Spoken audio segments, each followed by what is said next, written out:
All right, welcome back to another video. Today we're going to be looking at how to wire up a new light bar. So let's get down to business. The light bar we're going to be doing today is this guy right here. It's an 8-inch light bar, no connector on it, just bare wires. A lot of them, when you buy them new, they'll have a connector on it, and if you buy the wiring kit as well, it'll just be able to plug into it, plug and play. That makes things a little bit simpler, a little bit nicer to work with. But this one isn't built like that, which is fine, especially for trying to show you how to wire one up on the table here like this. So that's perfect. As our switch, I'm going to use my best friend, the power probe, because of course it has the switch. So I'll hook it up to our battery box. Our battery box is going to be our battery, and then we'll get to doing some wiring. So I mentioned in that video where I was showing different circuits and everything about how a relay will usually have the wiring diagram stamped right on the side. This one that I brought with me does. You see pins 85 and 86 are going to be the low side, or the control circuit, and pins 30 and 87 are the switch side. So it doesn't really matter if you hook up 85 or 86 to power, as long as the other one goes to ground, or in our case to our switch. And then with the other one, you're going to hook one side up to power and the other side out to the, well, you're going to hook 30 up to power and 87 out to the light bar is how that'll work. And then the light bar has to be grounded. And then you see on the bottom of this, I'll try and get it as good as I can on the camera, that they actually number all those pins, so you know which one is which. Makes life easy. All right, so we're going to hook up our power probe, just so I have it powered up, so it can act like our switch, and then we'll get to wiring this bad boy in.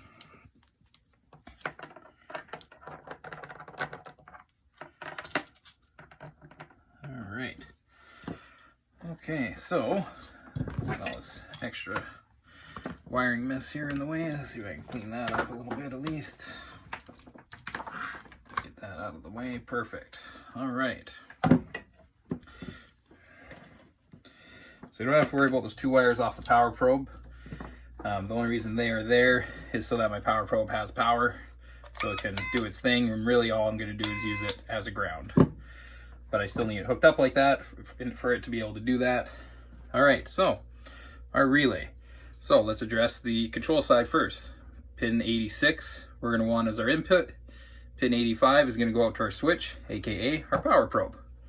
So we look on the back, there is 86. And there is 85. So, of course, they're going to be in different spots just to mess with you. So we're going to use, I got some circuit breakers. They're basically just a self-resetting fuse is really what a circuit breaker is. They're both 20 amp. We can use a much smaller one on the control side or the low side. But I have these, so that's what we're going to use. And now I'm going to be using just some jumper wires. They hook up with these little alligator clips. This one's handy because they're color coded, so you know which end is, which wire is going through which. And plus it gives me 4 wires to play with. And then I got a couple extra jump leads here to use. What you would be doing if you're wiring it in the vehicle is using something like this guy here. That's your regular butt connector. That's going to go on to one of the pins, slides right in. And your wire would be in there, and you would crimp it off with a pair of crimpers to make sure that it sticks. These work fine, but I don't like how they're exposed like that if you're leaving it under the vehicle. So I like these ones because at least it's shielded. And then it protects it from touching any of the other ones, so all your wiring is safe. Don't have any shorts, don't have them touching each other. Even better is when you buy one of those kits that comes with the relay, it'll actually come with a little connector for the relay, and I'll have the wires sticking out of it. And most of the time those wires will even be labeled, as in they try to make it pretty dummy proof, and they'll tell you if this goes to the switch, this goes to the battery, this goes to the light bar, this goes to the battery, and so on and so forth. So I'm just trying to cover all our bases here. So your connection that you want last is your connection to the battery, because you don't want to power things up right away. So I'm going to use my red one here as my input for that, and then we'll use the yellow as the output from the circuit breaker. You can see that. So by the output, that means the yellow is going to go to our handy dandy switch, which in this case is the power probe. So there we go. So that would run, that yellow wire would run through the firewall into the dash of your truck, car, whatever it is that you're working on, to your switch, and then your switch to ground. And now in our case, like I said, it's the power probe. So we're gonna have the switch go to ground right there. My yellow wire fell off when I moved it. That's all good. That's, you know, just the alligator clips, no problem. So now we're hooked up to there. If we were skipping all of this, but we're gonna do it through the relay because that's the way we want to do it, doing it properly. So we look at the relay side, we want pin 86, which is this guy on the far side here, pin 86. So now we'll just choose another color here, say the green. I think actually let's just use one of these, that'll be easier. We can use those colored ones for the other ones. So now we want pin 87, which is this guy.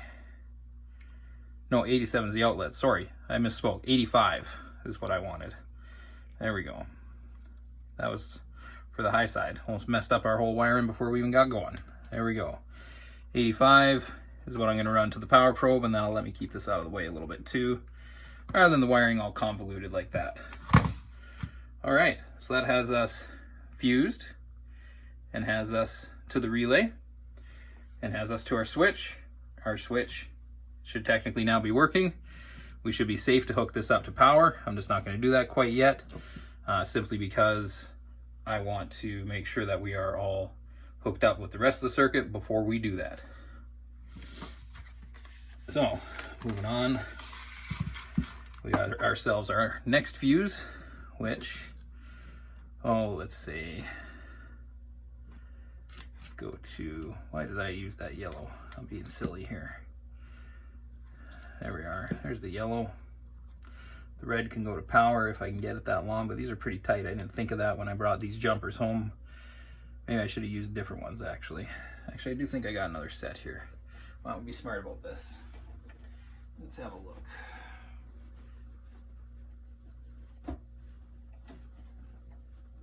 There we go.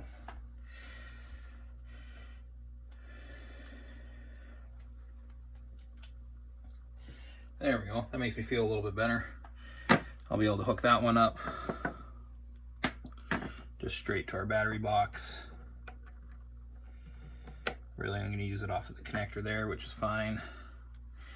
And this one I will also do the same, because that's going to be what powers our fuses. Those will be our last connections that we make. Then I don't have to worry about getting all convoluted with the wiring. Sorry about that. Just don't want to confuse anything. All right. So we might as well use, and yeah, that eliminates our red from this, because that's going to be powered up through that. Instead, we'll use what? What do we want for output on this? Green? I like green. Let's use green. There we go. We got the green. So now that's off our fuse. And now it's going to go to 30, because 30 is your input on the high side. Then your output on the high side, I'm going to use my bigger one to run to the light bar.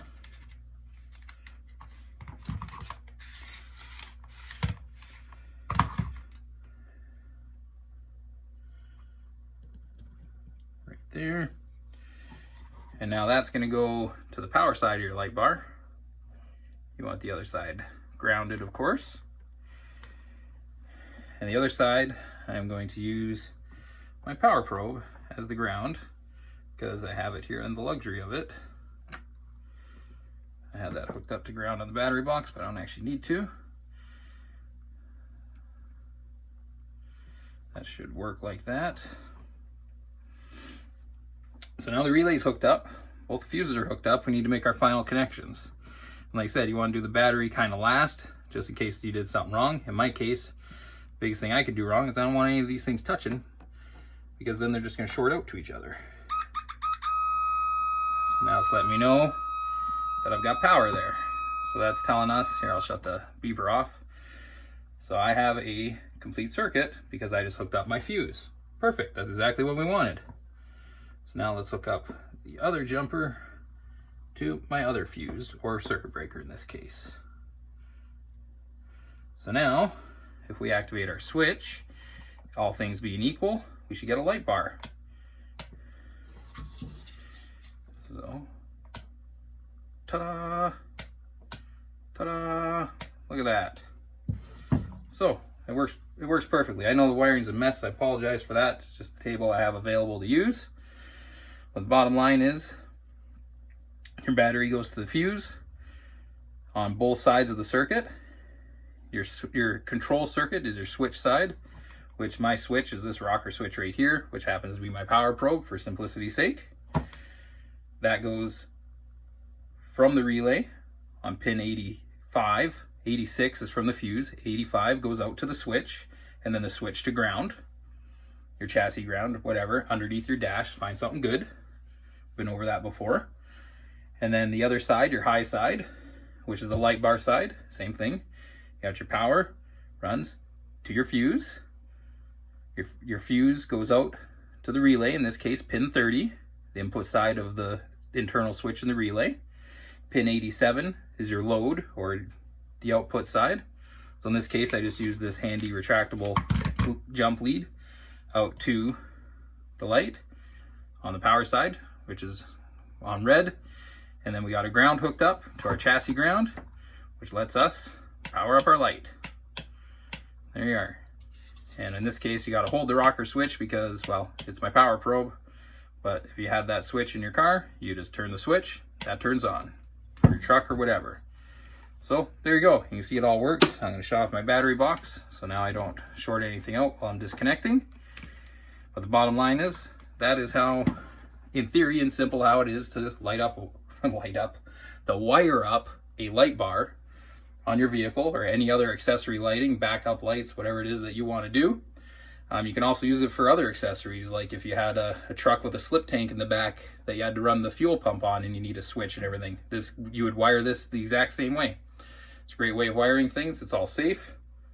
Like I said, the wiring kit can help, especially with the light bar, because you get some connectors that are just plug and play rather than making stuff out of the butt connectors and stuff. But these work great. You can do this yourself. You just need to buy a pack of them. As a side, I brought 3 just so I could show them all, and it's because they're all different sizes. In automotive wiring, you have the red, the blue, and then this one's a yellow. And what it is the red is 22 to 18 gauge, the blue is 16 to 14 gauge, and the yellow is 12 to 10. And in automotive wiring, the lower the gauge, the bigger the wire, or the thicker the wire. So you use those guys. Their holes are just a little bit different sizing. So you use those guys on your appropriate wiring. The yellow ones you would probably be using on the high side or the light bar side, because that's your high current. The blue would be fine, or even the red on your control side or your switch side. It all just depends on the gauge of wire that you want to use for it and that you have for it, and away you go. But yeah, that is the gist of it. If you got any questions, please let me know. I hope I made this simple enough. If I messed up on something, let me know. Or if you need clarification on something, let me know. And as always, remember, there's no such thing as a dumb question, only the one you don't ask. So thanks a lot for watching, and we'll see you next time.